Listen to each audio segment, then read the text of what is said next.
여러분 반갑습니다. 이만기입니다. 지금 시각이 7시 2분 13초를 지나고 있고요. 지금 밖에는 눈이 내리다 그쳤고 또 지방은 또 눈이 내리고 있고 지금 날씨가 이제 추워지고 있고요. 밤 9시를 기해서 한파주의보가 강남구에는 내려질 것 같습니다. 굉장히 추운 날씨가 되는데 여러분 건강 유의하시고, 오늘 강남인강서 마련한 설명회는 3일로 이루어집니다. 오늘 제가 수도권 대학 전략을 설명하고요. 내일은 이용원 소장이 나오셔서 의치한 약수, 의치의 계열에 대한 설명회, 그다음에 모레는 백승환 센터장이 나와서 지역 거점 국공립대학에 대한 설명회를 할 거기 때문에 3일 동안 강의를 잘 들으시고요. 여러분 좋은 대학 가시는데 일조하시기 바랍니다. 그리고 지금 현재 이건 라이브로 진행되고 있기 때문에 여러분들 채팅창에다가 질문 올려주시면 제가 그때그때 봐서 좋은 질문은 답변을 드리도록 하겠고요. 또 여러분 이 파워포인트의 내용은 우리 강남인강에 올려드릴 테니까 와서 다운로드 받으셔서 참고하시면 되겠습니다. 그리고 그러면 지금부터 하나씩 한번 가보도록 하죠. 저희 강남인강 관계자 여러분들은 여러분의 합격을 진심으로 바라고 갈구하고 있습니다. 참고하시고요. 오늘 저는 강연을 맡은 저는 유해교육평가연구소의 이만기 소장입니다. 반갑습니다. 열심히 하겠습니다. 자, 지금쯤에는 여러분들 이미 설명회는 한 번쯤 다 훅 떴을 것이고, 또 뭐 메가스터디, 대성, 종로, UA, 이투스, 진학사 다 봤을 겁니다. 그래서 오늘 그런 얘기들은 생략을 하고 일단 저와 같이 한번 이 얘기를 해 나가시면서 어떻게 하면 원하는 데에 갈 수 있는지, 이미 우리가 그런 거죠. 성적표는 나왔기 때문에 바꿀 수가 없습니다. 그런데 대학은 얼마든지 우리가 지금부터 연구를 하면 바꿀 수 있는데, 그 근거가 되는 것이 이제 채점 결과 분석을 해보고요. 그 다음에 우리가 정시에 붙으려면 어떻게 해야 되는지. 근데 사실 제가 바라옵기는 여러분, 그러니까 정시까지 가지 마시고요.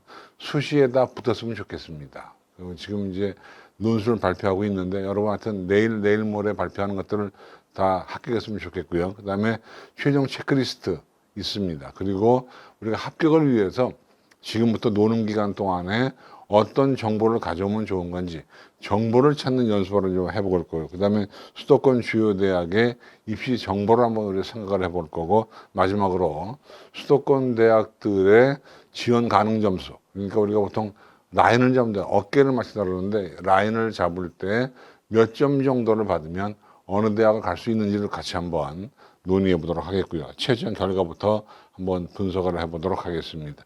응시자가 늘었습니다.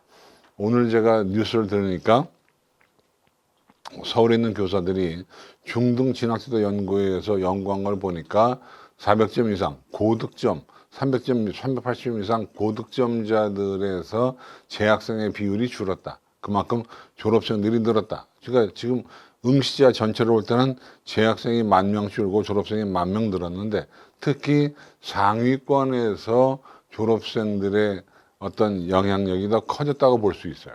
그러니까 이과라고 치면은 의치한 약수 계열에서, 문과라고 치면은 경영 경제 이런 계열에서 졸업생들의 위력이 상당히 클 것 같다. 그러니까 특히 그러니까 문과에서 경영 경제, 이과에서 의치한 약수를 지원하는 친구들은 좀 긴장을 하고 졸업생들의 향배를 좀 눈여겨봐야 되겠다. 그러니까 재수생들이 어느 쪽으로 흘러가는지 모의지원이나 이런 걸 통해서 여러 가지 흐름들을 좀 분석해 보시고, 또 학원들 다니면서 뭐 강남대성, 시대인지면 시대인재 학원, 뭐 종로면 종로, 이투스 다니면서 졸업생들이 어떻게 원서를 쓰는지 정보를 취합하는 것. 그러니까 요즘에는 사실 정보를 취합하는 능력만큼 좋은 게 없거든요. 그래서 일단 이 화면에서 보는 것은 뭐냐? 졸업생들이 증가했고, 특히 상위권 졸업생이 늘었기 때문에 문이과 공이 최상위권에서 졸업생들의 위력이 클 수 있다는 점 여러분 기억하시면 되겠습니다. 그 다음에 이제 우리가 볼 내용은 응시자의 변화 가운데 수학이 미적분 선택자가 늘었다는 겁니다. 많이 늘었죠. 미적분 선택자가 많이 늘었습니다. 그러니까 문과생도 있고 이과생도 있겠지만 어쨌든 골고루, 그러니까 저희가 이제 데이터를 내보니까 그런 것 같아요. 그러니까 저는 이 문과생 가운데 상위권들이 미적분을 가는 줄 알았지만 성대가 골고루 갔습니다. 그래서 골고루 갔다는 걸 전제를 하면 사실 이렇게 많이 늘었어도 우리에게 미친 영향력은 크게 없을 것 같아요. 그러니까 지금 화면에 나오는 것처럼 미적분 선택자가 45% 정도로 늘었다고 하더라도 이것이 가져오는 영향력은 크게 없을 것 같다. 이것이 제 생각이고요. 그래서 어쨌든 미적분 최고점은 145점, 기하 확동은 142점이니까 약 3점 차이가 났는데 이 3점 차이가 최고점만 차이가 나는 것이 아니고 내려가면서 계속 3점에서 4점씩 차이가 이렇게 벌어지게 돼 있어요. 그러니까 아무래도 확통을 선택한 친구들은 미적을 선택한 친구들보다 약간 좀 불리한 점이 없지 않아 있었다. 이 점을 여러분 아시면 좋겠고요. 그 다음에 또 보시면 탐구 과목의 응시자 수가 변화가 있네요. 그러니까 생윤과 윤사가 좀 늘었습니다. 그리고 생과 지구과학이 좀 늘었죠. 근데 이제 늘었다고 하는 것은 그만큼 등급받기가 수월해졌다. 인원수가 많으니까 그런 내용 얘기할 수 있고요. 그 다음에 이제 영어인데 영어가 문제가 됩니다. 영어가 왜 문제가 되냐면 아마 여러분 저도 그런 사람 많이 봤는데 사실 영어가 절대평가기 때문에 수능 최저를 맞히는데 영어 역할이 컸어요. 그렇죠. 그러니까 영어 역할이 크기 때문에 그런데 문제는 영어가 지금 이렇게 어렵게 나오면서 그러니까 어렵다는 것이요. 중위권, 중상위권에게 어렵다는 얘기예요. 최상위권은 오히려 비율적으로 늘었습니다. 2만 7천 명이 3만 4천 명이 돼서 약 7천 명가량이 늘었어요. 그렇죠. 그러니까 그렇게 보면 최상위권에서의 영어 변별력은 떨어지고 오히려 상위권과 중상위권에서 영어 변별력은 더 커졌다라고 보면 사실은 이게 좀 문제가 됩니다. 왜냐하면 영어로 인해서 수능 최저를 맞춰야 되는데 수능 최저를 못 맞추게 되면 어떻게 될 것인가. 다시 말하면 수시 모집에 들어가는 사례가 적어지는 거죠. 그래서 오늘도 이제 어떤 분이 그런 얘기를 하던데 올해 수시 2월 인원수가 늘 거냐 줄 거냐라는 건데 사실 저는 생각해 볼 때 지난해와 큰 차이가 없을 거라고 봐요. 왜냐하면 수능 최저 충족에 관계없이 대학들은 수시 모집에서 가능하면 애들을 많이 뽑으려고 노력을 할 거기 때문에 수시 2월 인원수는 작년과 큰 차이가 없을 것 같다 이 생각이 들어요. 그러니까 수시 2월 인원수가 많이 늘 거라고 하는 생각은 좀 버리는 게 낫겠다는 생각을 제가 가지고 있어요. 그러니까 대학들은 애들 수준에 관계없이 수시에서 모두 다 땡겨 옴으로써 일단 채워놓고 그 다음에 정시를 가려고 그러지. 그렇죠? 그러니까 수시 2월 인원수가 지금 영어 때문에 수능 최저 충족이 좀 떨어진다고 하더라도 수시 2월 인원수가 예년보다 늘 것 같지는 않다. 아마 예년 정도 수준에서 끝날 것 같다는 생각이 들고요. 그 다음 내용 이제 영어 급간 차이를 보는데 이건 아까 우리가 잠깐 얘기한 겁니다. 2, 3등급에서 애들 숫자가 줄었다. 거의 한 3만 명가량이 줄었기 때문에 이건 엄청나게 많은 인원수가 준 거예요. 그렇죠. 그 대신 이제 4등급은 좀 늘었겠죠. 그러니까 서울 시내 주요 대학에 갈 수 있는 아이들의 숫자가 수능 최저가 좀 줄었다는 것이고요. 그 다음 또 우리가 볼 것은 한국사입니다. 한국사는 그다지 비중이 크지 않기 때문에 중요한 건 아니지만 그래도 한국사에서도 물 먹는 사람이 나올 수 있어요. 그렇죠. 왜냐하면 그 수능 최저에서 엔드가 나오게 되면 그런 일이 벌어지게 되고 그 다음에 국어를 좀 보겠습니다. 국어인 경우는 그 지금 보면 최고점이요. 거의 15점가량 떨어졌잖아요. 그러니까 작년도에는 149점에서 134점이 됐으니까 엄청나게 떨어진 거예요. 결국은 국어의 변별력이 상당히 약화되었다고 하는 것이죠. 왜냐하면 만점자도 2028명에서 371명으로 늘었으니까 상당히 쉽게 출제가 된 거죠. 그럼에도 불구하고 국어에서도 망치는 수험생들이 꽤 적지 않아요. 여러분. 그러니까 보시면 제가 설명을 드리겠는데요. 작년도에는 최고점이 149점이고 1등급 카트라인이 131점이니까 131점서부터 149점까지 약 19개의 구간에서 17,942명이 있었어요. 그런데 올해 같은 경우는 134에서 126이니까 9개의 구간에서 22,229명입니다. 그러니까 이게 구간이 벌써 19구간이 9개 구간으로 줄었다는 거죠. 결국은 국어에서 상위권 변별력이 약화가 됐기 때문에 국어 시험을 잘 본 친구들이 그렇게 유리한 것이 없다는 겁니다. 그러니까 국어, 그렇다고 뭐 국어를 못 보면 더 불리한 것이고, 그런 일이 지금 벌어지게 돼 있어서, 지금 특히 이제 최상위권에서, 의치한 약수 최상위권에서 국어의 변별력은 없다, 이렇게 보시면 됩니다. 여러분, 그 점을 기억하시고요. 그 다음에 또 우리가 볼 내용은, 이런 거죠. 이건 그냥 이제, 그냥 보여드립니다. 왜냐면 우리 궁금하니까. 그래서 1등급 라인에서 화작은 96, 언매는 91, 2등급 라인에서 화작은 91, 언매는 87이니까 한 4점 정도 또는 5점 정도 이렇게 차이가 나게 돼 있습니다. 그러니까 아무래도 언매를 본 친구들이 조금 유리하다. 동일한 원점수라면 그런 거고요. 그 다음에 3등급은 화작 86, 언매 82로 나와 있다. 4점 정도 차이가 났네요. 밑에 건 수학입니다. 수학 같은 경우는 확통에서 88, 미적에서 84, 기하 88. 2등급 라인은 확통 80, 미적분 76, 기하 79. 3등급 라인은 확통 71, 미적 67, 기하 69니까 아무래도 미적과 기하를 본 친구들이 다소 유리했다. 물론 이제 요거는 공통 과목을 많이 맞췄느냐 선택 과목을 많이 맞췄느냐에 따라서 달라질 수도 있어요. 그러니까 이건 절대적인 건 아닌데 어쨌든 대체로 이런 그림을 가지고 있다는 것이고요. 그다음에 수학의 변별력은 커요. 보시면 최고점 차이는 2점밖에 차이가 나지 않죠. 작년하고 더불어서 1등급 라인도 한 4점 정도 차이가 나는데 어쨌든 수학은 이렇게 보면 뒤에 보시면 알겠지만 수학 같은 경우는 극간별 점수 차이가 작년도에는 11개 구간에 2만 명 정도가 있었거든요. 올해 같은 경우는 13개 구간에 2만 3천 명입니다.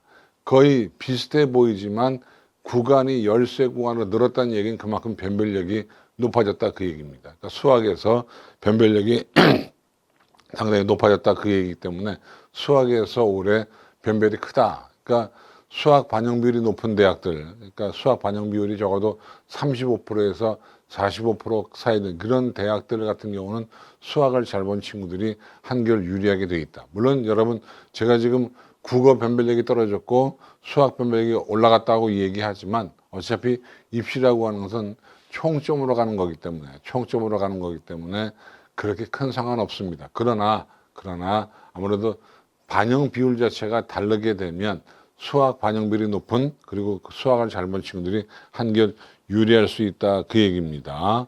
그 다음에 사탐입니다. 사탐은요 우리가 이제 굉장히 중요한 얘기를 하나 해야 되겠는데 사탐이 작년보다 어렵게 출제가 됐어요. 그리고 과탐은 지난해와 비슷하고요. 그러니까 사탐이 어렵게 출제가 되었다는 얘기는 사탐의 변표가 올라갈 수 있다. 사탐의 표준 점수가 올라갔다는 얘기입니다. 그래서 이 변표를 보정하거나 그럴 때 우리가 보통 물보정, 뭐 불보정 그러는데 대학들이 불보정을 해야 할 이유를 별로 못 느끼는 거죠. 사실 이제 이 사탐 변표가 왜 중요하냐고 하면 이제 변표가 좀 나오기 시작했거든요. 지금 이제 뭐 숭실대, 전북대, 한양대, 에리카, 세종대 뭐 이런 대학들이 지금 나왔는데 변표가 나온 걸 보니까 물보정도 아니고 불보정도 아니에요. 그냥 있는 그대로 평범하게 우리가 여러분 변표라는 것이 아시겠습니다만 동일한 백분위에서 동일한 표점을 주는 거잖아요. 그러니까 과목 간의 유불리를 만회하기 위해서 동일한 백분위에 동일한 표점을 주는 것이 변환 표준요소, 변표란 말이에요. 근데 지금까지 오늘 나온 대여섯 개 대학을 보면 이 변표의 위력이 크지 않을 것 같아요. 근데 이제 우리가 변표 얘기하니까 관심 있는 대학이 하나 있잖아요. 바로 뭐냐면 성균관대학교입니다. 성균관대학교. 왜 성대가 왜 변표에 관심이 있냐면 이런 거예요. 작년에는요. 우리가 이제 문과 침공이 큰 이슈가 돼 올해도 그게 이슈가 되고 있는데 작년도에는 서울대학교 44%, 연고대 50% 이상 또는 뭐 서강대 같은 경우는 7, 80%가 문과 모집 단위, 이과 친구들이 넘어왔단 말이에요. 그걸 우리가 보통 이제 문과 침공이라고 얘기를 하죠. 그런데 성균관대학교는 작년도에 일부러 사탐에다가 변표를 세게 가중치를 둠으로써 이과 친구들이 문과로 넘어오는 걸 성대는 일부러 막았어요. 이제 성대는 스스로가 잘했다고 생각하고 있는 거거든요. 그런데 문제는 이제 올해 같은 경우, 올해 성대가 그렇게 할 거냐. 그러니까 올해 성대가 사탐에다 변표를 세게 줘가지고 이과 애들이 문과로 넘어오는 걸 작년처럼 막을 거냐 성대가, 아니면 올해는 그냥 있는 그대로 변표를 줘서 막으려고 안 할 거냐, 이게 사실은 궁금한 거거든요. 근데 제가 볼 때는 지금 이제 오늘 현재 성대가 결정을 못 하고 있는 것 같아요. 그러니까 작년도에는 성대가 아예 결정을 내렸거든요. 성대가 결정을 내려서 우리는 사탐에다 가중치를 세게 둠으로써 이과 친구들이 넘어오는 걸 막겠습니다 라고 하는 그 마음의 의도를 보였단 말이에요. 그런데 오늘 현재 볼 때는 성대가 아직 미적거리고 있어요. 이거 그냥 사탐에다 작년처럼 가중치를 둘지, 아니면은 가중치를 안 두고 그냥 평범하게 해서 이과생이 넘어오는 걸 그냥 둘지. 근데 제가 볼 때는 그냥 둔다 쪽에다가 약간 더 매력을 느끼는 것 같은 느낌을 제가 받았어요. 그래서 이 사탐의 변표라고 하는 것이 상당히 그 중요한 의미를 가져요. 오늘 제가 본 전북대학교나 숭실대학교나 이런 데를 보니까, 세종대학교나 사탐 과탐 변표를 비교하는 걸 보니까 사탐이 조금 높아요. 왜냐면 이제 그 주요 과목에서 이제 그렇게 나온 평균을 내는 거니까. 그래서 지금 오늘 나온 대학교들까지에는 적어도 상위권 구간에서는 사탐의 변표가 0점 몇 점씩 높습니다. 그러니까 아마 그런 걸 본다면 성대에서 굳이 어떤 그 얘기할 게 좀 다를 것 같아요. 그렇죠. 그러니까 그걸 좀 생각하시고요. 그래서 사탐 변표는 그런 걸 좀 봤으면 좋겠습니다. 지금 이제 하나 질문이 올라왔어요. 해피타임 님이 말하기를 대학에 따라 영역 점수 환산 방식이 다르다. 예를 들었다. 이건 뭐 예를 들 수밖에 없는, 그러니까 예를 들기가 좀 그런 것이 뭐냐면, 어떤 대학은 국어 25, 수학 35 이렇게 주는데 어떤 대학은 국어 30, 수학 25를 주기도 합니다. 그래서 그건 가중치가 달라지기 때문에, 그건 대학교 요강을 보시면 요강 속에 다 계산 공식이 나와요.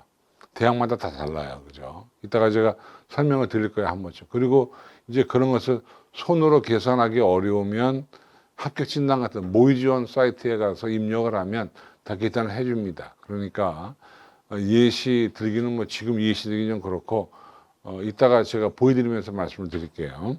그래서 사탐 지금 표준점수 나온 걸 보고 있고요. 한국지리하고 세계지리 보고 있는데, 굉장히 이건 평범하게 나온 것이고, 그 다음에 동아시아사 세계사는 조금 표준점수 최고점이 좀 낮게 형성되어 있고요. 그렇죠? 그 다음은 경제는 72점, 74점이니까 상당히 높게 형성이 되어 있네요. 그러니까 경제하고 정치와 법, 그리고 그 뒤에 나올 사회문화 같은 것들은 72점대니까 이건 사실 상당히 높은 거예요. 그러니까 과거에 사탐이 72점대 올라가는 경우가 많지 않았거든요. 그러다 보니까 전 또 그 생각을 해요. 그냥 저 혼자 생각입니다. 저 혼자 생각인데, 혹시 평가원이 문과 침공을 막기 위해서 일부러 사탐을 어렵게 했나? 라고 하는 생각을 제가 가졌다고 제가 몇 번 말씀드렸는데, 실제로 평가원이 그런 데를 가지고 했는지는 알 도리가 없어요. 그러나 그럴 수도 있겠다는 생각이 들고 있고요. 그 다음에 과탐을 가보시면 과탐은 70점, 75점. 화학원이 상당히 어렵게 출제가 됐네요. 그 다음에 생명과학이 72점, 지구과학이 73점. 최고점이에요. 그 다음에 물리학2가 71점, 화학2가 73점. 그런가 하면 생명과학2가 71점, 지구과학2가 60점. 아마 지구과학2가 쉬워서 그런지 굉장히 최고점 숫자가 내려갔네요. 그죠? 그래서 지구과학을 선택한 친구들이 약간 좀 열받을 수 있어요. 그래서 어쨌든 저희가 쭉 가지고 정리해 보면 작년과 올해를 한번 비교해 볼 수 있을 것 같아요. 어떻게 비교하냐면, 표에 나오는 게 사회탐구 표를 보시면 생윤이 65, 66, 72 그래서 점점 최고점이 올라갑니다. 그만큼 생윤이 점점 어려워지고 있다는 얘기고, 그렇죠. 사회문화도 71, 68, 72 그래서 어려워졌네요. 그러니까 작년보다 모든 사회탐구 영역의 과목들이 어려워졌습니다. 동아시아사 정도만 쉬워졌고요. 그렇죠. 그 다음에 근데 과학탐구는 작년과 올해가 비슷합니다. 물리학 1은 오히려 쉽게 출제가 됐고, 지구학 1도 쉽게 출제가 됐습니다. 지구학 2는 뭐 엄청나게 쉽게 출제가 됩니다. 그러니까 이런 걸 보면 과탐과 사탐에서 사실은 이렇게 왔다 갔다 하는 그런 모습을 보이는데, 어쨌든 이 표를 우리가 보시면 이렇게 정리할 수 있을 것 같아요. 제가 좀 정리해 놨는데, 작년도에는요 사회탐구 평균이 70점이었어요. 최고점 평균이. 그런데 올해는 그러니까 올해가 70점, 작년에 66점. 근데 과탐은 작년에 71점, 올해가 71.5니까 사실 과탐은 큰 차이가 없는데 사탐은 무려 4점 정도가 올라갔잖아요. 그렇죠. 그러니까 이렇게 보면은 사탐이 상당히 어렵게 출제가 됐다. 그러니까 이것만 바라보면 이과생들이 문과로 넘어오는, 다시 말하면 미적 기하 선택자들이 확통 선택자들 모집 단위로 올려오는 것이 그렇게 만만해 보이지 않는다는 생각이 드는 거예요. 그렇죠. 근데 이제 이렇게 보면, 그런데 문제는 국어하고 수학의 표점 차이가 너무 커서 10점 이상 차이가 났기 때문에 수학을 잘 보는 친구들이 수학 표점을 가지고 넘어올 수도 있어요. 그 점을 기억했으면 좋겠고. 그래서 어쨌든 사탐은 작년에 비해서 어렵게 출제가 됐고, 과탐은 작년하고 비슷하게 출제가 됐다. 그래서 사탐 선택자들의 표준 점수가 상당히 올라갔다는 점 여러분 기억하시면 됩니다. 이렇게 해서 지난해하고 올해 그 가채점, 실제점 결과를 한번 우리가 분석을 해봤고요. 그러면 이제 지금부터는 정시 합격의 대전제, 제가 이제 여러분에게 하고 싶은 얘기를 쭉 정리했는데, 일단 1번 상담은 늦게 할수록 좋은 거예요. 그러니까 지금 괜히 서두르지 마시고요. 어차피 진학사, 낙지 모의 지원이나 UA 모의 지원이나 데이터가 쌓여야 정확하거든요. 그러니까 가능하면 상담은 늦게 하는 게 좋아요. 근데 이제 준비는 하셔야죠. 준비는 하셔야 되는데 가능하면 늦게 하시고, 그래서 변표가 다 나오고 수시 이요리론이 나온 다음에 그 다음에 상담을 받는 것이 더 좋을 수 있어요. 물론 마음이 지금 급하죠. 급하긴 하지만 마음이 급해도 아직도 그러니까 12월 29일서부터니까 성탄절 끝나고 기쁘다 우리 구주 오셨네 그거 끝나고 나서 여러분 천천히 준비하셔도 늦지 않아. 지금 뭐 준비가 잘 돼 있다면 금방 마무리가 되니까요. 그 다음에 오늘도 제가 그런 질문 많이 해요. 우리 애가 2등급으로 어디 갈 수 있나요? 라고 물어보는데, 정시에서 등급은 의미 없습니다. 정시의 등급은 의미 없어요. 그러니까 정시 등급은 의미 없어요. 정시 가지고 등급 가지고 질문하지 마시고, 그래요. 입시는요 환산 점수로 가는 거예요. 그러니까 입시는 석차로 갑니다. 석차로. 그다음에 이제 3번까지 보고 질문 들어온 거 하나 해결하고 갈게요. 이제 막 준비하는 학생인데요. 어떤 것부터 하는 게 좋을까요? 알려줘 소장님. 지금부터 정시를 준비한다는 얘기인가? 아니면 1, 2학년 얘기인가 잘 모르겠지만, 만약 고3이라고 한다면 지금부터 요강 공부를 하는 게 제일 좋은 거죠. 요강 공부부터 하시고요. 그 다음, 의대가 가고 싶어요. 어떻게 준비해 줄지 맞는 건지 모르겠어요. 의대 가고 싶으면 시험을 잘 보면 되죠. 이건 뭐 너무나 명쾌한 얘기인데 아마 1, 2학년 같아요. 그죠? 그 다음에 문과인데 교차 지원 노리고 이과처럼 정시 준비하면 망하나요? 이건 바로 무슨 얘기냐면, 문과생이 확률과 통계 안 하고 미적분 기하하겠다는 얘기인데, 그건 사실 저는 찬성하지 않아요.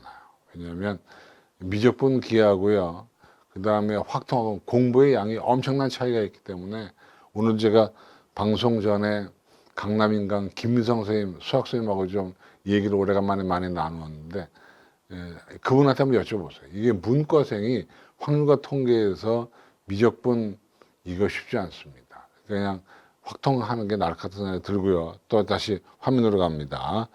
자, 수시 선호도와 정시 선호도는 다르다라는 건데, 가끔 그런 얘기 많이 합니다.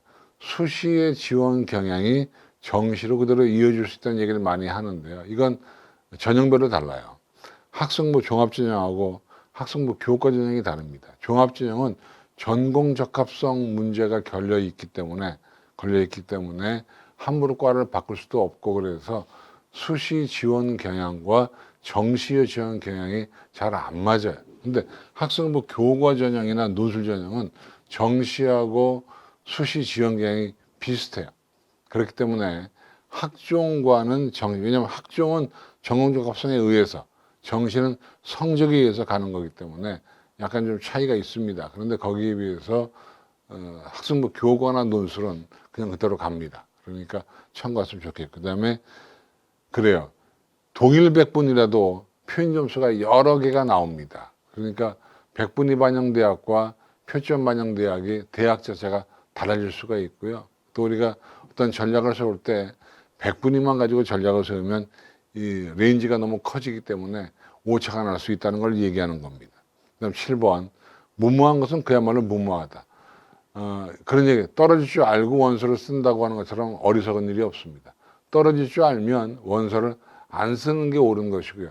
붙을 것 같아야 원서를 쓰는 겁니다. 그러니까 아주 무모하게 지원한다 하더라도 붙을 것 같아야 쓰는 거지, 너무 무모한 지원. 사실 물론 저는 여러분들이 많이 지원해 주면 좋습니다. 왜?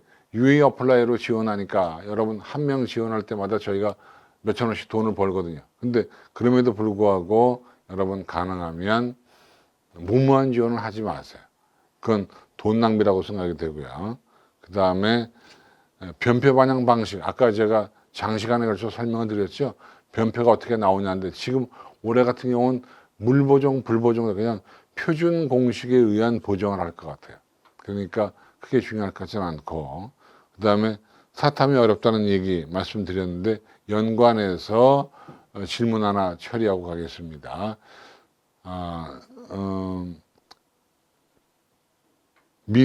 사탐도 어렵다면 문과 선택은 대학과 멀어지는 선택인가요? 아니죠.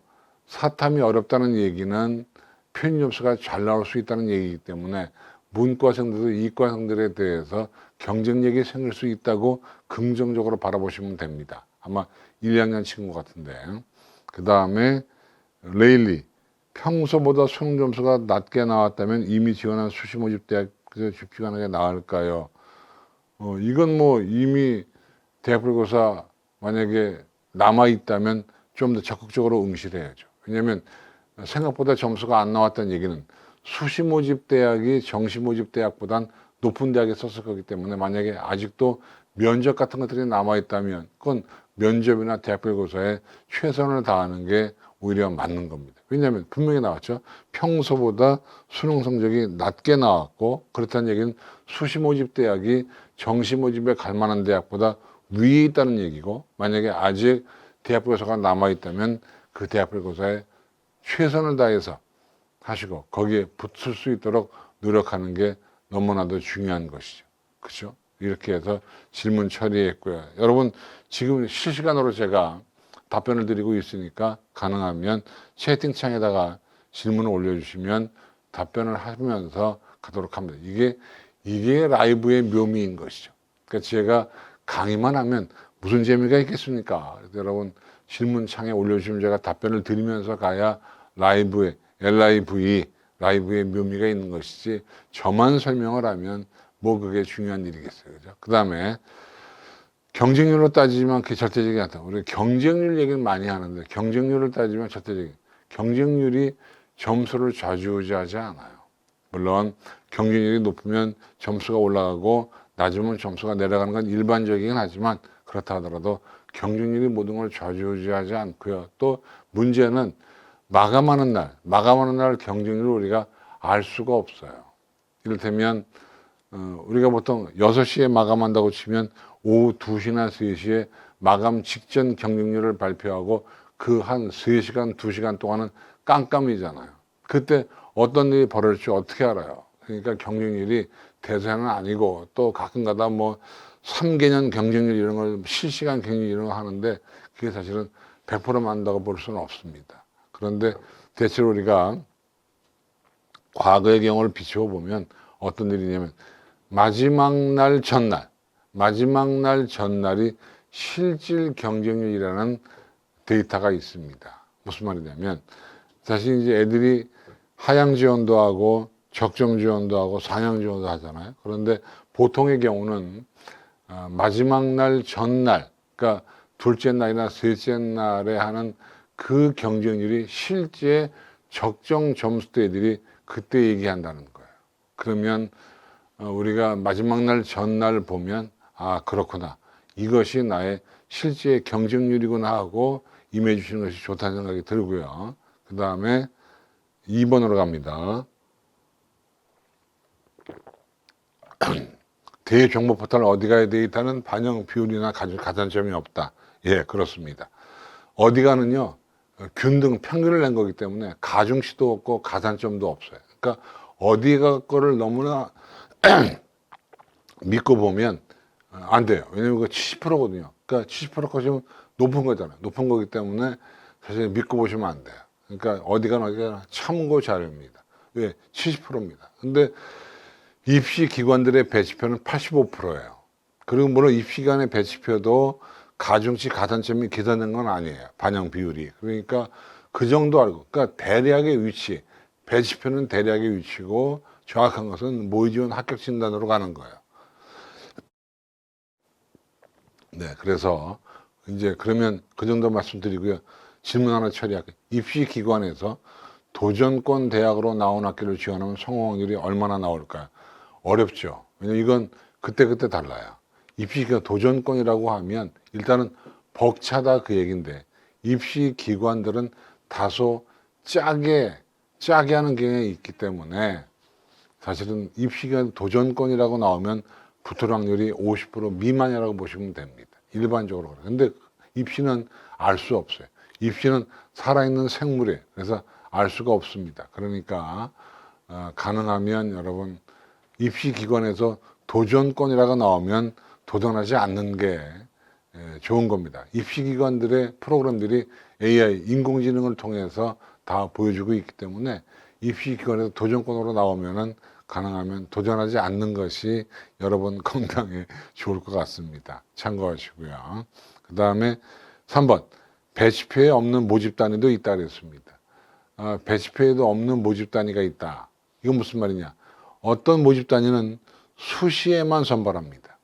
그래서 배치표에 없어요. 근데 수시에 다 뽑지 못하면 정시로 이월되기 때문에 배치표에 없는 모집 단위가 있을 수 있어요. 그러니까 배치표는 어떻게 하나 참고로 하시고 정확한 것은 그 학교 홈페이지나 합격진단 프로그램에 들어가셔가지고 가는 것이 좋은 거예요. 그래서 과거에는 배치표에 없는 모집 단위에 가는 것이 구멍이다 그랬는데 요즘은 또 애들이 빠삭해져가지고 다 알아요. 꼭 구멍이진 않아요. 그 다음에 4번. 모집군의 변동이 있으면 참 난감하다 그랬는데 모집군의 변동이 있으면 난감한 이유는 전년도 입결이 의미가 없을 수 있어요. 그리고 올해를 내다보기가 예측이 불가능하다는 겁니다. 어떤 전례가 있으면 예측이 쉬운데 모집군이 바뀌고 경쟁대학 경쟁과들이 바뀌면 예측이 어려워서, 근데 예측이 어렵다는 얘기는 또 내가 마음 놓고 지원했을 때 뭔가 의외의 성과도 나올 수 있다는 점 여러분 기억하시면 됩니다. 그 다음에 5번입니다. 재수 가능 여부를 분명히 하고 정시 전략을 짜야 한다 그랬습니다. 예, 재수를 한다고 치면 소신 지원 팡팡 질러도 상관이 없습니다. 근데 재수를 못 한다고 치면 소신 지원하면 큰일 납니다. 그러니까요. 그러니까 사실은 이게 재수를 하냐 못 하냐가 사실은 굉장히 중요한 의미를 가지고 있습니다. 그러니까 재수할래요. 엄마 아버지랑 재수 다 의견 조율이 됐어요. 그러면 뭐 마음껏 질러도 돼요. 그런데 그런 게 아니라면 정말 신중에 신중을 기해서 질러주시기 바랍니다. 질문 하나 처리하고 갈게요. 김석진 사랑해님, 이과 중상위권 문과 상위학과 전형은 괜찮은 선택일까요? 그러니까 이과 중상위권 친구가 문과 상위학과로 가는 것은 괜찮은 선택이냐? 즉 문과 침공 얘기인데요. 그건 괜찮다 나쁘다 할 수 없는 건 개인의 취향입니다. 왜냐하면 이과 중상위권에서 문과로 넘어가면 약간 과가 업그레이드 되잖아요. 대학이 업그레이드가 되기 때문에 대학의 업그레이드를 노리면 괜찮은 선택이고, 또 들어가서 전과 해야 되고 뭐 취업 걱정하면 괜찮은 선택이 아닌 것이고요. 그러니까 이것은 본인의 취향이 중요한 것 같아요. 나는 문과로 넘어가서 브랜드를 올리겠다 싶으면 좋은 선택이고, 만약에 취업이나 이런 걸 염두에 둔다면 사실은 안 좋은 선택인 거예요. 네, 다음이요. 그럼 적정권은 그나마 성공. 그렇죠. 입시 기관에서 적정권으로 가다르면 성공할 확률이 상당히 높은 겁니다. 입시 기관도 많이 맞춰야 돈을 벌어먹을 거 아니에요. 그러니까 냉정히 말하면 입시 기관에서 적정권이라고 얘기하면 붙을 확률이 떨어질 확률보다는 높은 겁니다. 좋습니다. 예, 써니님께서 순이 답변 바로바로 해주시니까 너무 좋은 것 같아요. 이게 라이브의 묘미 아니겠습니까? 예, 라이브는 그때그때 모르는 거야 답변을 못 드리지만 아는 거는 답변 드리고 가는 것이 훨씬 좋잖아요. 오늘 그래도 저희는 강남민강 최종 전략 설명회 라이브 설명회 진행하고 있습니다. 저도 라이브가 좋습니다. 왜? 뭔가 살아있다는 느낌이 있잖아요. 질문 들어오면 해결해 드리고 좋잖아요. 그죠? 예, 좋습니다. 예, 뭐, 레일리님 이게 무슨 아이콘인지 모르겠지만 어쨌든 좋습니다. 다음 갑니다. 모집 인원이 많은 것이 아무래도 유리하다. 그렇죠. 우리가 얘기하면 100명 뽑는 모집 단위가 10명 뽑는 모집 단위보다 들어가기가 쉬운 거죠. 왜? 꼬리가 쭉 늘어요. 롱테일, 꼬랑지가 늘어지다 보니까 커트라인이 내려갈 수 있어요. 근데 그걸 노리고 지원하는 사람도 많겠지만 어쨌든 인원수가 많으면 그만큼 마음의 여유도 있고 커트라인이 내려갈 수도 있다는 점을 여러분 아시면 좋겠습니다. 그 다음에 7번 정시원 전략표 좋습니다. 이거는요 반영 비율, 반영 영역, 가중 같은 걸 표로 만들어서 A4용지 한 장에 딱 정리해 놓는 것이 한결 좋은 것이고요. 군별 군서의 지원 양상 이거는 이제 UAE 오시면 있는데 가군서 고려대학 지원한 친구가 나군서 서울대학 다군서 이런 것들이 지원 경향이 매년 비슷합니다. 그래서 UAE나 진학에 오셔가지고 지원 양상을 보시면 한결 좋아요. 그러니까 요즘에 진학사 낙지가 대세라고 그러는데 진학사건만 가지고 하면은 사실은 하나에 너무 몰빵하면 못 믿을 수 있으니까 뭐 UAE 것도 쓰시고 아니면 UAE 메가스터디 쓰시고 메가스터디 대선 거 쓰시고 UAE 대선 이런 식으로 해서 많은 걸 좀 이용하는 게 좋은 것 같은데 어쨌든 군별 지원 경향은 UAE나 진학계 한결 좋은 거죠. 이후에 여러분 뭐 말씀드리지 않아도 알 수 있을 것 같고요. 자, 그럼 이제 질문 또 하나 처리하고 갈게요. 정시를 선택해도 학교 내신에 영향을 미치나요? 예, 일부 대학은요 학생부를 반영하는 대학들이 있어요. 당장 서울대학도 학생부를 정시 모집에 반영하잖아요. 그러니까 대학에 따라서 정시의 내신을 반영하는 대학도 있고 반영하지 않는 대학도 있습니다. 이건 뭐 대학마다 다른 거기 때문에 일괄제가 반영해요 안 해요라고 얘기할 수는 없습니다. 이건 대학마다 다르다는 것이고요. 그렇죠? 아까 김미경님 또 질문을 또 하셨는데 감사합니다. 근데 도전권 대학으로 한개고는 질러도 될까요? 이 지른다의 의미는요 안 될 줄 알면서 지르는 거 아니에요. 그런데 하나 우리가 어떤 세 개를 쓴다고 치면 하나 정도는 질러도 뭐 상관없겠죠. 만약에 하나가 안정권으로 쓴다면 하나 정도는 질러도. 그래서 보통 우리가 일승일무일패라고 얘기하는데 하나는 적정, 하나는 뭐 소신, 하나는 안정 이런 식으로 쓰잖아요. 그죠? 그러니까 보통 일반적으로 세 개 다 안정권으로 쓰는 건 사실 좀 너무나 낮춰 쓰는 것 같고요. 그 다음에 하나 정도는 질러도 괜찮아요. 근데 제일 좋은 건 뭐냐? 그 질은 그것에 내가 붙는 것이 제일 해피한 거죠. 그렇죠? 그러니까 김미영님 하나 지르면 그 지른 그 하나에서 합격하시기를 제가 기원합니다. 그 다음 정시우리 지원할 때 최종 체크리스트를 한번 보겠습니다. 우리가 이런 얘기 많이 합니다. 확통이 불리하다, 미적이 유리하다 얘기하지만 그런 것들은 사실은 잊어버려라. 이미 성립표는 나왔기 때문에 나온 걸 바꿀 수는 없다. 대신 우리가 열심히 공부하면 대학은 바꿀 수 있다는 걸 여러분 기억하시고요. 그 다음 표점, 표현점수 100분인데 이거는요 어떤 아이냐에 따라서 어떤 사람이냐에 따라서 어떤 친구는 표현점수가 점수가 잘 나올 수도 있고 어떤 사람은 100분위가 잘 나올 수도 있어요. 근데 표점이 강한지 100분위가 강한지를 우리가 알 수 있단 말입니다. 그러니까 본인도 알 수 있고요. 모의지원 사이트에 집어넣으면 금방 나와요. 그래서 내가 만약에 100분위가 우수하다고 나오면 100분위 우수대학의 원서를 집어넣으면 되는 거고. 그리고 요즘 뭐 인공지능으로 너무 편리하게 나오잖아요. 그죠? 그 다음에 표점이죠. 표점 나오는 대학의 원서를 집어넣으면 됩니다. 그것이 일반적이에요. 그러니까 이건 가장 기본적인 거예요. 그 다음에 영역별 가중치. 이 수학에다 가중치를 두는지 아니면 영어에다 두는지 아니면 탐구인데 올해 같은 경우는요 사탐이 어렵게 나와서 탐구 반영 비율이 높은 대학은 탐구의 변별력도 클 거예요. 그러니까 올해 특징이 국어 변별력 약화, 수학 변별력 강화, 탐구 변별력 강화 이렇게 나올 수 있거든요. 그러니까 올해 탐구를 많이 반영하는 대학들은 사실은 탐구 영역의 위력이 적지 않을 거예요, 여러분. 그러니까 우리가 1점도요 소홀히 할 수 없어요. 1점도 소홀히 할 수 없기 때문에 그 점을 여러분 중요하시고요. 그 다음에 수학 과탐 지정 과목 존재. 어떤 대학은 사탐에 과탐에다가 과탐을 해야만 지정할 수 있게 그렇게 그러니까 이과에 장벽을 쳐놓는 거죠. 어떤 대학은 그게 없는 대학도 있고요. 그렇죠. 그러니까 대학에 따라서 이과 문과를 자유롭게 왔다 갔다 하게 만든 그런 대학도 있는가 하면 어떤 대학은 이과생은 수학 미적을 꼭 해야 돼 이렇게 해서 막아놓은 대학도 있습니다. 그 다음에 이제 모집군의 변화, 수능 반영 방법의 변화를 보겠는데 이게 제일 중요한 거죠. 모집군의 변화라고 하는 건데요. 모집군이 변했다는 얘기는 지난해 입결이 의미가 없어졌다고 하는 것이고 올해 예측이 불가능하다는 겁니다. 그러니까 그만큼 기회의 땅인 거죠. 기회의 땅. 그렇죠? 그러니까 책자를 보시고 유광을 보시면서 모집군이 변한 대학이 어떤 대학인가 여러분 아시면 좋겠습니다. 그 다음에 수능 반영 방법의 변화. 수능 반영 방법이 변한 대학들도 꽤 있습니다. 여러분. 그러니까 이게 변했다는 얘기는 지난해 입결이 의미가 없다는 얘기고 올해 예측이 불가해요. 그러니까 모집군의 변화나 수능 반영 방법의 변화는 지난해 입결에 의미가 없음, 앞으로 예측이 불가능함 따라서 나에게는 기회의 땅이 된다.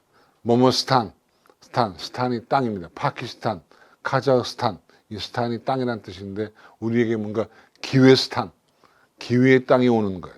아시겠습니까? 그 다음에 지금은 여러분 경쟁 인원수를 알 수 없는데 이제 많은 사람들이 수시에 붙어서 빠져나갑니다.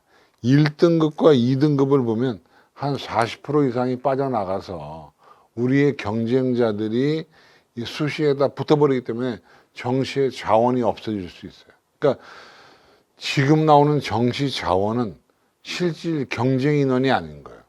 지금 나오는 정시 자원은 얼마든지 빠져나간 다음에 남는 거니까 지금보다 정시가 오히려 널널할 수 있습니다.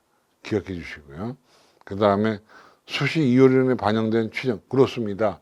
지금 배치표 이 많은 종이 장판지에 나와 있는 그 모집 인원은 다 안 맞아요. 왜? 거기에서 최소한도 30%씩은 다 늘어요. 수시를 못 뽑고 넘어오기 때문에 적어도 20% 이상, 30% 이상 인원수가 늡니다. 그러니까 지금 배치표에 나오는 모집 정원보다 더 늘어나요. 어떤 대학은 뭐 거의 100%까지 느는 대학도 있습니다. 그래서 수시 2월 인원이 파악돼야 모집 인원 나오고 그다음에 빠져나가는 인원을 체크하면 실제로 우리가 지금 생각하는 정시 모집 경쟁률에 비해서는 경쟁률이 좀 낮게 나올 가능성이 있습니다. 그리고 우리 수험생 여러분들이 모의 지원 해보고 자꾸 바꾸잖아요. 그래서 이게 모의 지원이 잘 안 맞아요. 해보고 바꾸니까. 근데 참 그렇다고 안 할 수도 없고 할 수도 없고 아주 애물단지가 모의 지원이에요. 그래서 저는 지원 원칙을 정해야 한다고 생각해요. 내가 1승 1무 1패로 갈 거냐 아니면 3승으로 갈 거냐 아니면 2승 1무로 갈 거냐라고 하는 것을 저희가 정하는데 재수를 염두에 두었다고 치면 마음껏 팡팡 질러도 상관이 없습니다. 네. 그 다음에 모집군 변경 얘기했고요. 그 다음에 경쟁률. 지난해 경쟁률과 올해의 경쟁률을 비교해 보면 지난해의 높으면 올해는 낮아요. 이따가 제가 보여드리겠습니다만 경쟁률의 변화가 많은 대학들도 있습니다. 그 다음에 모집군도 있고 변표 아까 얘기했죠. 탐구는 100분위. 보통 주요 대학은 국영수는 표점, 탐구는 100분위를 쓰기 때문에 탐구는 표점보다는 100분위가 더 중요한 겁니다. 변표 쓰는 대학의 경우는 그렇다는 것이고요. 그 다음에 이건 광고니까 통과합니다. 그 다음에 요거는 이제 재수 각오. 선생님 저 재수할래. 재수를 각오하면 사실은 이런 한 7개 정도의 위치가 있다. 첫째, 지르려고 마음 먹으면 최상위권 학과를 질러라. 어정쩡한데 지르면 오히려 떨어진다. 그러니까 최상위권 학과를 세게 질러라. 연대 그러면 경영, 고대 경영, 서울대 자전, 서울대 경영 이런 식으로 세게 질렀으면 좋겠다는 겁니다. 그래야만이 붙을 확률이 그나마 있습니다. 우리가 구멍을 노린다면 센 학과, 센 점수 높은 데를 질러야 돼요. 그 다음에 커뮤니티나 언론에서 뜨는 거. 왜? 너무 뜨면 우리 수험들이 겁나서 못 지릅니다. 그럴 때 우리는 마음 놓고. 단 전제가 뭐라고요? 재수 각오를 해야 되는 거예요. 재수 각오를 안 하면 할 수가 없어요. 그 다음에 또 하나, 선발 방법에 큰 변화가 있는. 예, 선발 방법에 변화가 있으면 지난해 어떤 데이터가 무력화되고 앞으로 예측이 불가능하니까 뭔가 혼돈에서 카오스가 옵니다. 그럴 때 우리가 집어넣으면 행여 붙을 수도 있다. 유행적으로. 그다음에 배치표에서 과대평가된 모집단이 실제로 이과가 이렇게 높아? 그런데 입시간에 배치표에는 이렇게 높게 돼 있으면 그 학과는 빵꾸날 가능성이 있습니다. 그래서 대학들도 아주 예민하게 바라볼 수 있어요. 근데 입시기관에서 요관 올라갈 거야 라고 높이는 그런 과들도 있습니다. 실제 성적에 관계없이. 그러니까 실제로는 낮은데 올해 이 과는 전망이 좋아. 그리고 높이는 그런 과들은 오히려 구멍이 날 수도 있다는 것이고. 그다음에 수험생들이 기피하는 조건이 붙은 모집단이 이를테면 이름이 길거나 공부하기 어렵거나 영어 이름이 들어가거나 이런 것들은 애들이 기피하는데, 그러니까 내가 가기 싫은 과는 남들도 가기 싫은 겁니다. 아시겠습니까? 그 다음에 지난해 경쟁률이 지나치게 높았던 모집단이 너무 높으면 올해는 내려간다니까요.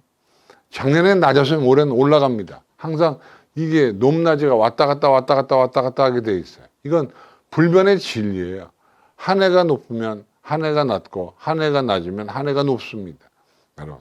그 다음에 모집 인원이 매우 많거나 현저하게 적은 모집 단위, 아까 우리가 이건 얘기한 거니까 통과합니다.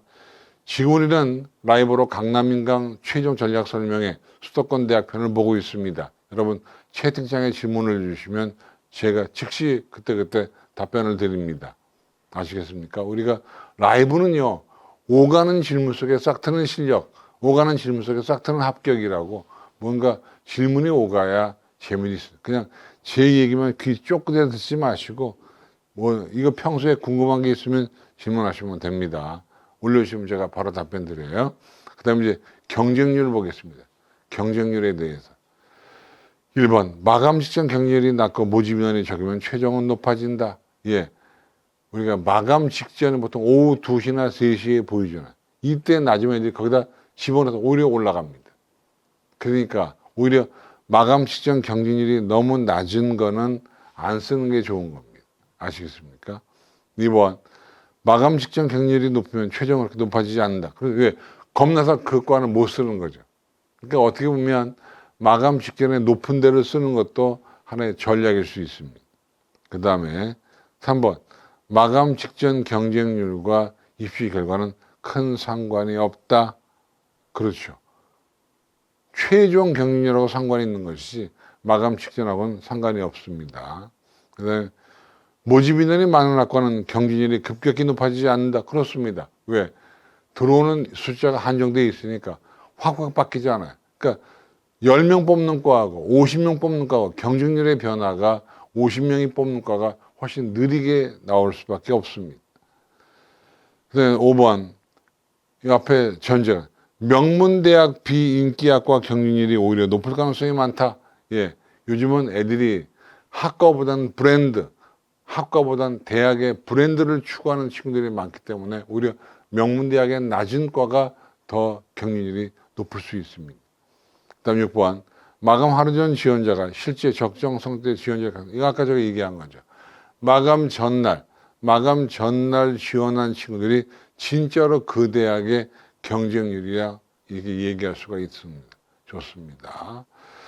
자, 그럼 이제 또 우리가 질문 몇 개 들어온 것도 처리를 하고 가보도록 합니다. 여러분, 오가는 질문 속 싹 트는 실력인데요. 자, 코알라님이, 선생님, 수능 망쳤는데 수능 최저 적용하지 않는 인서울대는 어디가 있는지 말씀 씹을 수 있나요? 이건 뭐 지금 제가 어떻게 외울 수가 없죠. 그리고 이건 뭐 지금 수능 최저는 정시에 해당 사건, 수시에만 해당 사건이 있는 거기 때문에 이미 원서를 다 집어넣어서 이 얘기는 지금 할 얘기는 아닌 것이죠. 그렇죠. 그러니까 이거는 대학교에서 최선을 다해 참가하시면 되는 것이고, 그 다음에 탐구 반영이 하나인 대학을 노리고 탐구 하나를 버리는 전략은 어떤가요? 이건 아마 고3 같지가 않아요. 이건 고2, 고1 같은데 이런 전략이 나쁘진 않아요. 근데 문제는 탐구를 하나만 쓰는 대학은 유명 대학은 별로 없습니다. 그러니까 반영 과목이 많은 대학들이 유명 대학이 많고요. 중위권, 중하위권 대학으로 내려올수록 탐구 반영 과목이 하나인 대학들이 많기 때문에 과목 수가 많으면 그만큼 유명 대학인 것이고 과목 수가 적으면 그만큼 유명 대학이 아닌 거예요.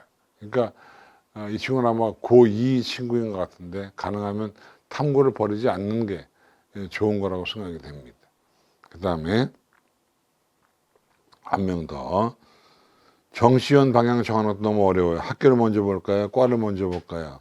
소신 지원할 성적은 아니에요. 이거 질문 제가 굉장히 많이 받습니다. 과를 먼저 볼까요? 아니면 대학교의 브랜드를 볼까요? 근데 이거 저는 나름대로 생각이 있습니다만은 사실 이건 어떻게 하냐. 만약에 저 같으면 저는 이렇게 하겠습니다. 문과라고 치면은 저는 대학의 브랜드를 먼저 보겠습니다. 근데 이과라고 치면은 대학의 브랜드보다는 저는 학과를 먼저 볼 것 같습니다. 그런데 최근에 우리 수험생 여러분들의 흐름을 보면 이과, 문과, 공이 대학의 브랜드를 많이 보더라고요. 그러니까 저는 사실은 문과, 이과 나눴습니다만 만약에 저한테 하나만 택하라고 얘기를 하면 저는 대학의 브랜드를 우선시하겠습니다. 왜냐하면 요즘에 대학들이 이중전공, 연계전공, 복수전공, 부전공, 융합전공, 전과 이런 제도가 워낙 잘 되어 있기 때문에 어떤 과로 들어가서도 전공을 선택할 수 있어요. 중앙대학도 그렇고요. 그죠? 여러 대학들이 그러니까 이 선택의 폭이 넓기 때문에 저는 과보다는 대학의 브랜드를 우선시하는 것이 좀 더 현실적이 아니겠느냐라고 저는 생각하고 있는데 여러분 생각은 어떤지 모르겠습니다. 질문 하나 더 처리하고 갑니다. 빅토리아, 정시는 컨설팅 안 하고 진학사만으로 가능할까요? 4칸까지 합격을 보내. 빅토리아님, 저 UA 평가 연구소장이에요. 진학사 물어보면 제가 기분이 좋겠습니까? 아이 돌겠네. 그러나 이제 오늘 저는 강남인강에 왔으니까 UA라는 걸 버리고 제가 답변을 드리면 작년도에요. 4칸으로 붙은 친구도 있고 떨어진 친구도 있어서 이건 뭐라고 말할 수 없어요. 우리가 보통 배터리 칸수라고 그러는데 이건 작년에 6칸짜리도 떨어진 사람이 있고요. 2칸짜리도 붙은 사람이 있기 때문에 4칸 이건 제가 붙는다 떨어진다 뭐라고 말할 수는 없고 또 지금보다는 조금 더 시간이 흘러서 나오는 진학사도 이렇게 눈치껏 이렇게 바꾸거든요. 배치 점수를 바꾸기 때문에 지금보다는 다음 주나 다다음 주 초에 해보시는 게 제일 좋지 않겠나. 그리고 그냥 제가 당부드리는데요. 모의 지원이 아무리 진학사가 1등이어도 UA가 2등이거든요.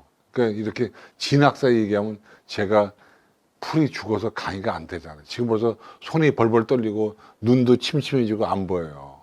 그러니까 가능하면 그냥 제2사라고 하세요. 네, 좋습니다. 다음 볼게요. 그러니까 이 컨설팅이라고 하는 게 사실은 좀 여러 가지 의미가 있어요. 근데 저는 담임쌤의 컨설팅을 받기를 그렇다고 또 금방 또 죄송합니다 유예로 이건 또 아닌 것이고 해본 소리고요. 컨설팅은요 담임쌤이 하는 게 제일 정확해요. 공짜잖아요. 그래서 담임쌤 걸 일단 받고 그 다음에 교육청이나 지방자치단체 거 받고 그 다음에 안 되면 유료로 돈 주고 하시는 거예요. 그러니까 일단은 공짜 먼저 하시는데 자 제가 정해드릴게요. 일단은 담임쌤한테 상담을 받고 그 다음에 지방자치단체나 아니면 교육청 거가 있고 또 각 대학에서도 다음 주 15 요번 주인가요? 요번 주 14, 15, 16인가 15, 16, 17인가 코엑스에서 정시 박람회예요. 거기 가셔가지고 들으시고 그 다음에 마지막으로 그래도 안 되면 유료 거 하시면 됩니다. 자, 김석진 사랑해 저도 유일 꼭 붙으실 거예요. 빅토리아 이분하고 김석진님 붙을 거니까 용기 내시고요. 다음 또 보겠습니다. 문과침공 아까 얘기했는데 문과침공이요. 올해도 아마 원기왕성할 거예요. 그러니까 문과 여러분들은 굉장히 긴장하시고 이과생들이 넘어오는 보통 이제 이과생들은 경영, 경제, 통계, 자전 이런 쪽으로 많이 넘어오는데 문과 여러분들은 경영, 경제, 통계, 자전 이런 과를 갈 때는 주의하셔야 돼요. 왜? 이과 애들이 넘어오기가 좋은 거거든요. 근데 이제 올해 같은 경우는 사탐 같은 경우가 어렵게 출제가 돼서 이과에 넘어가기가 쉽지 않은데 문제는 국어. 근데 물론 뭐 수학의 영역이 어쨌든 수학의 영역이 있다 하더라도 사탐 변표가 높게 나올 거기 때문에 표준 점수가 높게 나왔기 때문에 이과 애들이 넘어오기가 작년보다는 쉽지 않을 거예요. 근데 아마 넘어오려고 하는 욕망은 작년보다 클 겁니다. 그래서 드리는 말씀이에요. 그런 얘기고요. 그 다음에 또 얘기하지만 이건 미적 최고점과 확통의 차이점 얘기하고 있는데 이와 연관해서 질문 하나 처리하고 갈게요. 이과생이 문과 침공 후에 대학을 걸어놓고 재수나 반수공에서 빠져나간 자리는 대학들이 다 편입으로 채우나요? 재수보다 편입이 쉬울까요? 편입이 결코 쉽지 않아요. 네, 편입도 재수만큼이나 어려워요. 그러니까 이거는 편입이 쉽다, 재수가 쉽다라고 얘기할 수는 없어요. 물론 편입학원에 가면 편입이 쉽다고 얘기하겠지만 제가 미뤄 짐작한다는 편입이나 재수나 1년 고생해야 하는 건 마찬가지예요. 그러니까 저는 뭘 권하고 싶냐. 문과 침공 후 대학을 걸어놨다면 그 대학에서 부전공을 하는 것이 더 나은 선택이지 편입이나 재수는 사실은 굉장히 힘들어요. 돈 들고. 그러니까 가능하면 문과 침공을 했다면 문과과를 다니면서 부전공을 하거나 인전공이나 복전공하는 것이 훨씬 나은 선택입니다. 재수나 편입은 어려워요, 여러분. 물론 부전공도 쉬운 건 아니에요. 저희 큰딸이 부전공을 했는데 쉬운 거 아닙니다. 그러니까 가능하면 그냥 세게 치는 것이 낫다는 생각이 들고요. 그래서 어쨌든 올해 같은 경우는 사회탐구의 편입 점수가 높기 때문에 이것이 우리에게 주는 의미가 옛날에 비해서 문과 침공이 쉬울 것 같지 않다라고 생각이 되고요. 그 다음에 이거 똑같은 게 자꾸 반복됐네요. 제가 잘못 붙였나 봐요. 그래서 올해 같은 경우 선홍상 이건 오늘 아침 신문에 나왔던 건데 서울 중등진학식도 연구의 조사 결과 400점 이상, 390점 이상, 380점 이상 수능 최상위권에서 재학생의 비율이 줄었다 그 얘기입니다. 이건 졸업생들의 영향력이 그만 커진다는 얘기이기 때문에 이과, 문과, 공이 졸업생들의 영향이 크다는 얘기니까 특히 이과생들은 의치학 함수에서 상당한 어려움을 겪을 수 있다는 것 여러분 보시면 좋겠습니다. 제가 물을 많이 먹는 이유가 제가 최근에 코로나에 걸려가지고 격리 해제가 된 것이 얼마 안 돼요. 한 3일 됩니다. 그래서 제가 지금 목이 칼칼해서 물을 마시고 있습니다. 네, 물 많은데 또 갖다 주시네. 감사합니다. 지금 우리가 강남민강 라이브를 진행하는데요. 좀 전에 물을 갖다 주신 분은 이원영 선생님, 강남민강 담구 담당자. 지금 이름 말하지 말라고 X자 쳤는데 역사 기록이니까 남기도록 합니다. 카메라 감독은 김정훈 선생님 지금 하고 있습니다. 여러분 두 분이 이 추운 날씨에 나와서 라이브 강의를 도와주고 있습니다. 이름이 뭐라고요? 이원영, 김정훈 두 분입니다. 자, 그다음에 이제 우리가 합격하는 정보. 이건 뭐냐면요, 정보를 찾는 겁니다. 정보를 찾는 건데 지금 제가 보여드리는 정보를 여러분도 찾았으면 좋겠습니다. 이를테면 수학 반영 비율이 높은 것. 그러니까 올해 수학이 중요하니까 수학 반영 비율이 높은 것을 찾아가고 가는데 숙명여대 수학과는 50%예요. 수학을 잘 보면 이런 데 가시는 거예요. 중앙대 인문대학은 45%예요. 그러니까 이거는 여러 가지 표에 나와도 수학 반영 비율이 높을 때 수학을 잘 본 친구들 이런 과에 가는 것이 좋은 거. 이건 여러분이 찾는 겁니다. 서강대 43.3% 전체 모집대. 그러니까 서강대가 수학 반영 비율이 높습니다. 그 다음에 가톨릭, 강서, 경기, 삼육, 서경, 서울, 서울 이런 대학들은 40%예요. 그러면 삼육대학은 예, 참 재밌습니다. 국수영탐 우수한 순서대로 40, 30, 20, 10이에요. 무슨 말? 내가 국어를 잘 봤으면 국어를 40% 반영해 주는 거예요. 아, 머리 좋아요. 그죠? 그 다음에 한양대학도 40%, 상경계열. 이렇게 계열마다 대학마다 반영 비율이 다르기 때문에 여러분 이걸 알고 가시는 것이고요. 그 다음요. 수시 경률이 급상승. 이거는 수시에 올랐으니까 애들이 쫄아서 지원하지 않을 수도 있습니다. 이런 거 기억하시고요.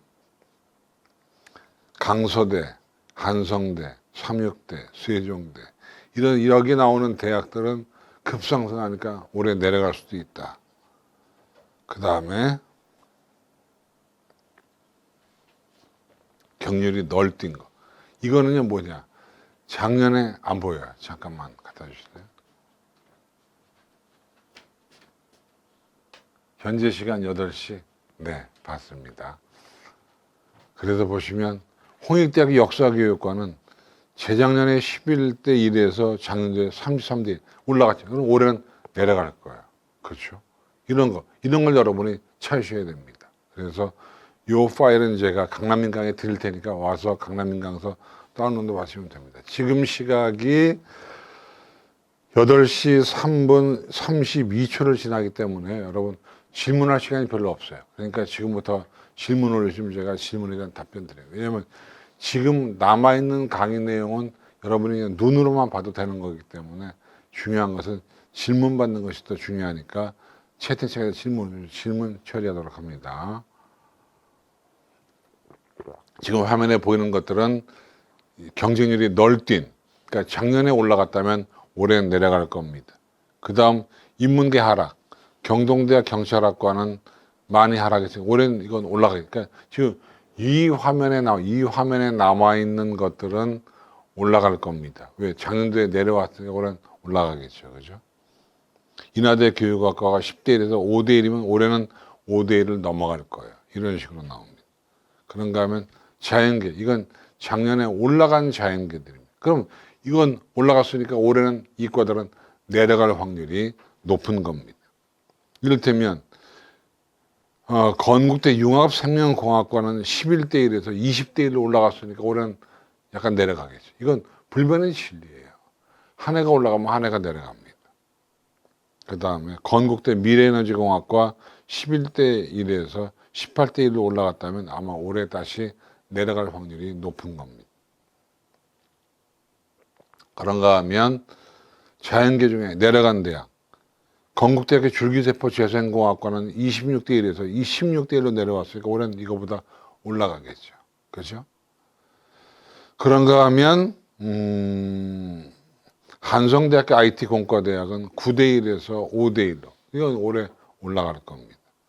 한신대 응용통계학과도 11대 1에서 6대 1로 이건 다시 올해 올라갈 거예요. 이런 것들.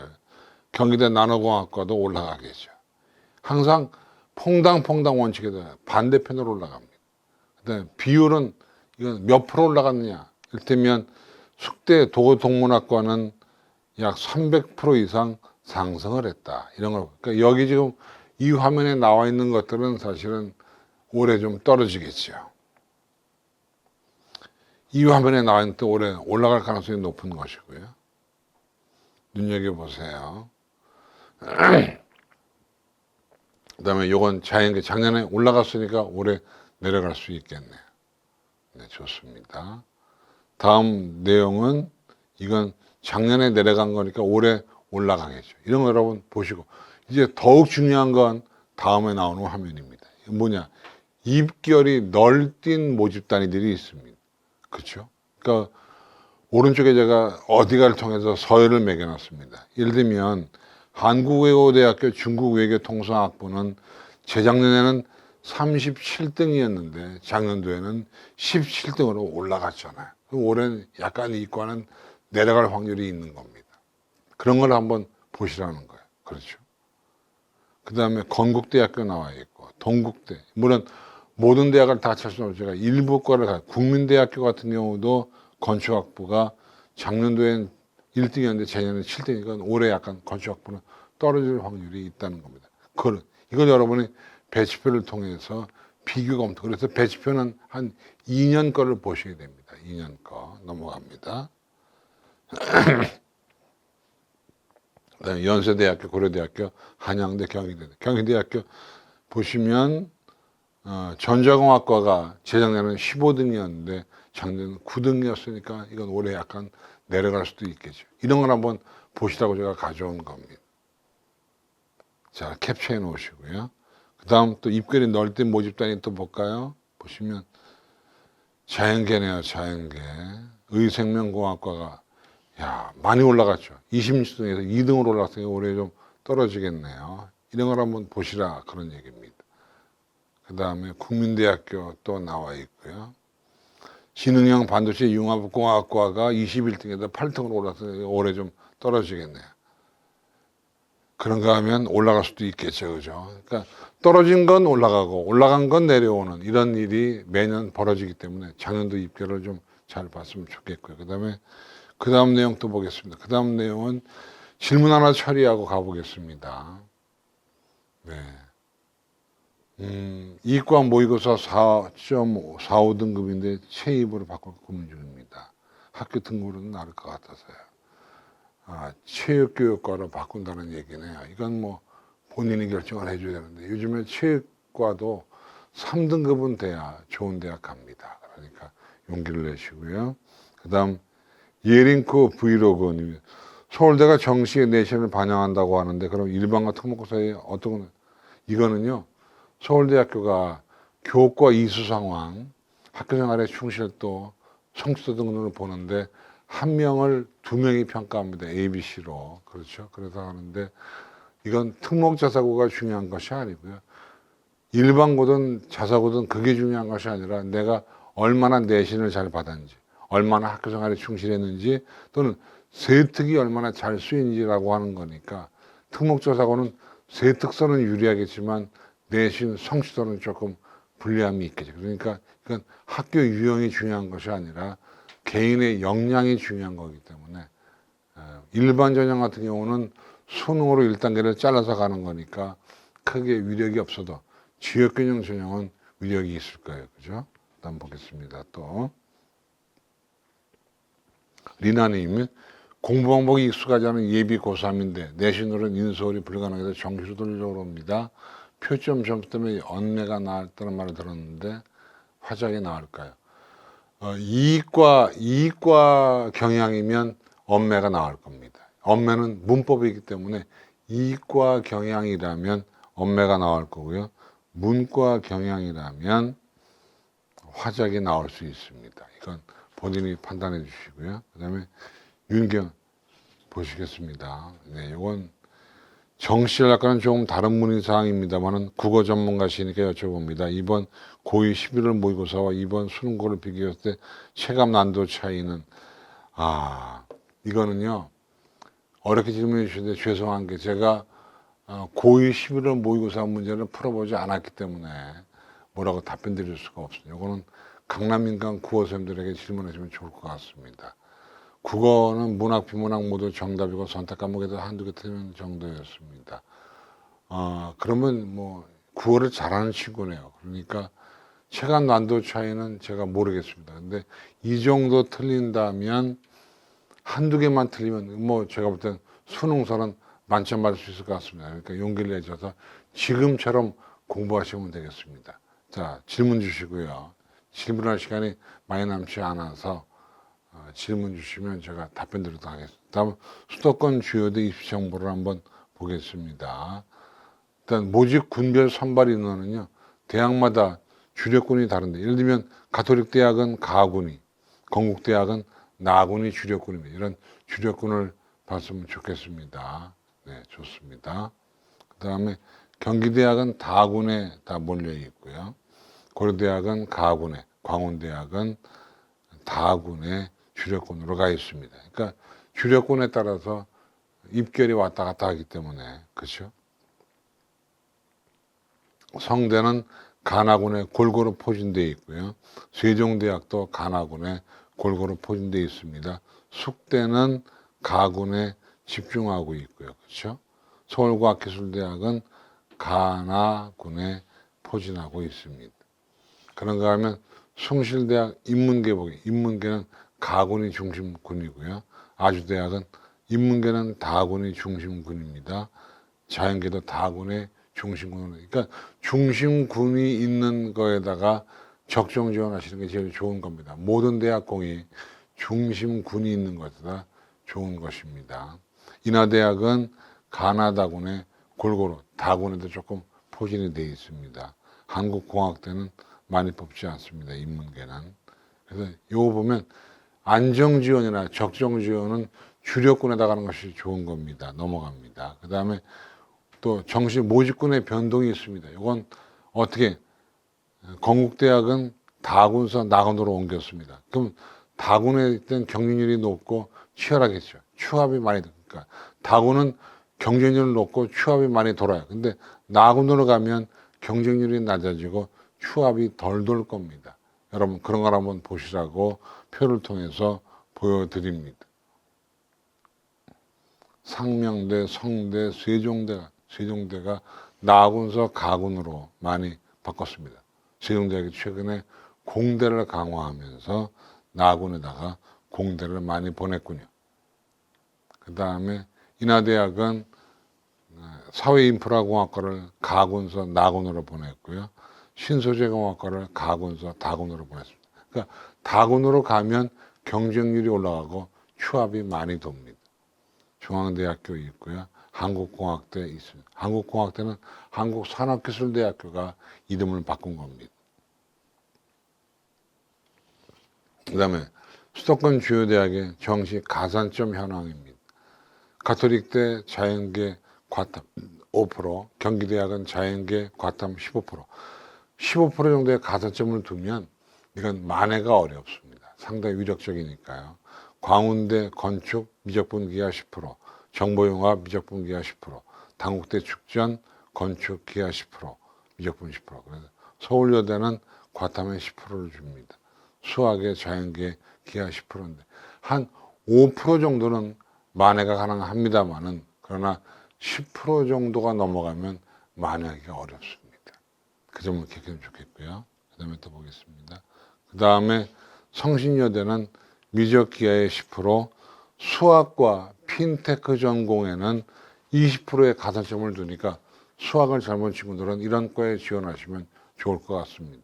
세종대 미적 기하의 5%, 10%, 숙대는 물리의 5%, 인천대학은 인문자연계 미적분 기하 10%, 인하대학은 산업경영공학, 화학공학 등등의 미적분 기하 5%, 5%는 만회가 가능합니다.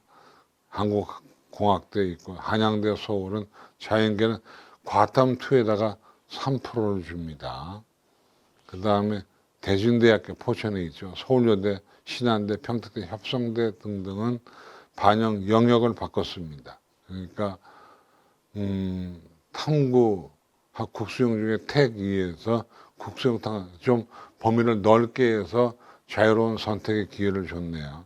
서울여대는 국수형탐 4과목을 반영하다가 국수형탐 중에서 3개니까 성적이 올라가겠습니다. 왜?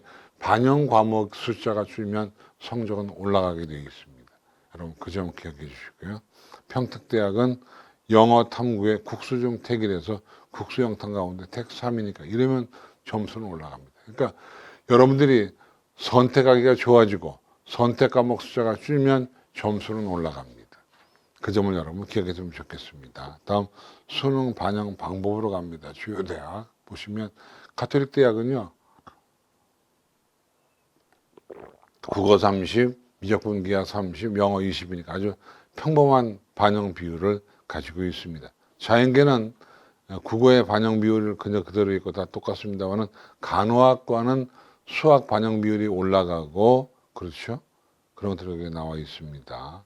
그 다음에 탐구, 사학 2과목 반영을 하고 그런 것들이 나와 있네요. 그 다음에 건국대학은 인문계 완투, 자연계 완투가 조금씩 다릅니다.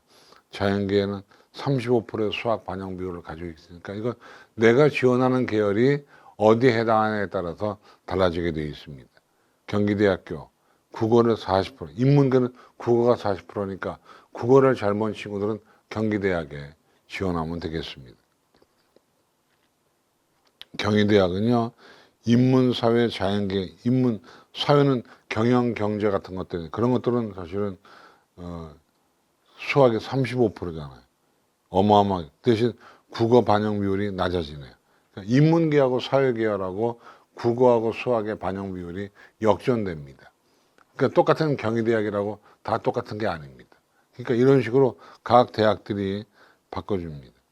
고려대학은 간호대학 자유전공학부에 관해서는 모집 인원을 인문계, 자연계를 나누어서 선발하기도 하고요. 그렇죠. 그러니까 또 과탐 동일 분야의 원투는 인정하지 않는다.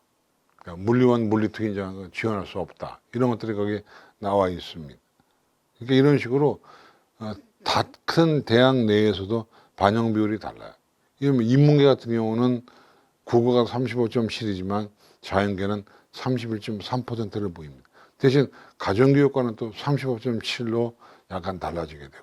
이런 식으로 해서 대학마다 반영 비율이 왔다 갔다 합니다. 그런 것들 기억해 주시고요. 그 다음에 광운대학 역시 마찬가지로 계열별로 또는 같은 인문계라고 하더라도 국제통상학부는 수학 반영 비율이 높습니다. 이렇게 대학마다 대학마다 다르고 계열마다 다릅니다. 이런 점을 여러분들이 이 표를 보시면서 확인해 주면 좋습니다. 동국대학교 AI 소프트웨어 공학부는 수학 반영 비율이 30%. 거기 보시면 확통을 반영하는 대학도 있고 반영하지 않는 대학도 있습니다. 만약에 그 중간에 가운데 줄이 없으면 확통도 자연계에서 반영을 하는 거 또는 반영하지 않는 것 등등 왔다 갔다 합니다. 서강대학교 우리 아까 얘기했지만 43.3% 수학 반영 비율이 매우 높잖아요. 그 대신 서강대학은 자연계정들은 확통을 선택하면 여러분에게 지원을 허용하지 않습니다. 그렇죠? 다음 넘어갑니다. 서울과학기술대학은 그죠? 자연계 같은 경우는 미적분 기하만 지원 가능하고 확통은 지원 가능하지 않습니다. 서울시립대 인문계 1, 2, 3가 있고 자연계 1, 2, 3가 있는데 인문계 2는 수학 반영 비율이 40%입니다. 꽤 큽니다. 그러니까 내가 지원하는 과가 인문계 1인지 2인지를 알고 지원하셔야 됩니다.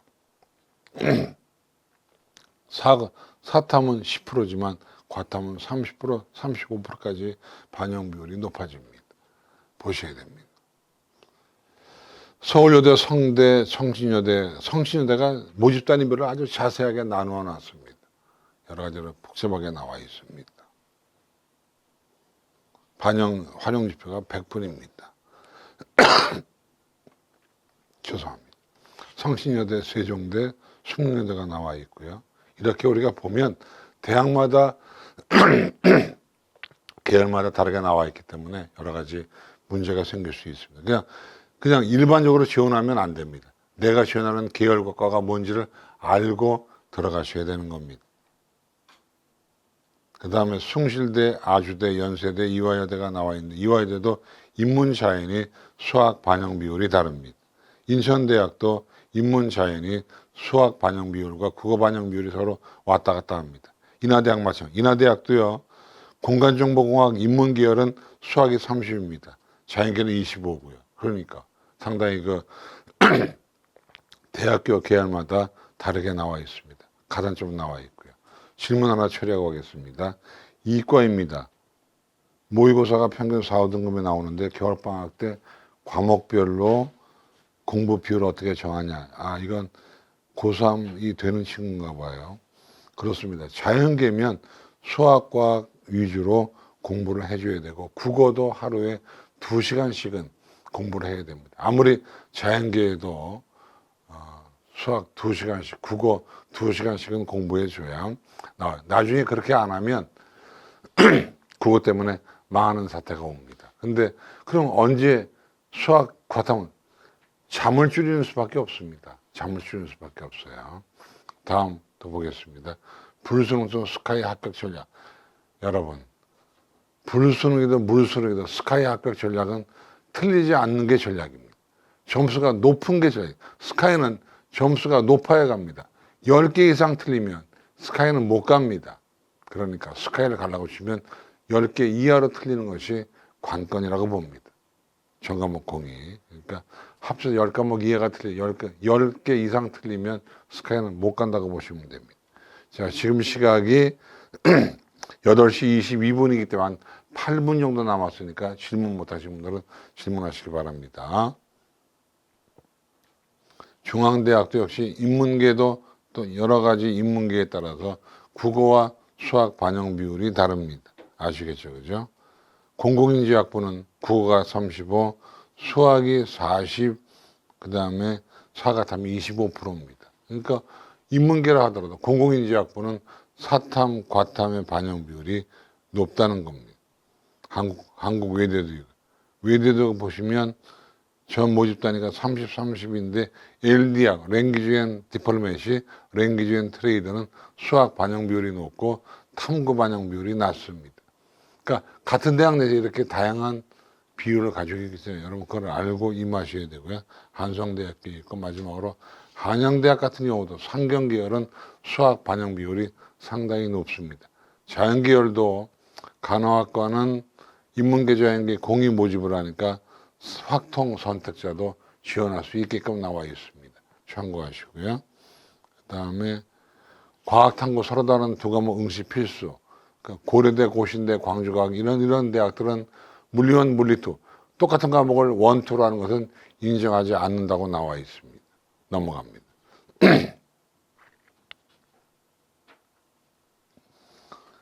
확통 선택 문과생입니다. 수학이 2등급인데 경영경제 지원할 때 이과 교체 지원을 밀리니까 2등급 정도면 뭐 크게 국어나 어떤 탐구를 못 봤다고 치지 않으면 크게 밀릴 것 같지 않습니다. 한번 해보시는 것도 결국 총점으로 가는 거니까요.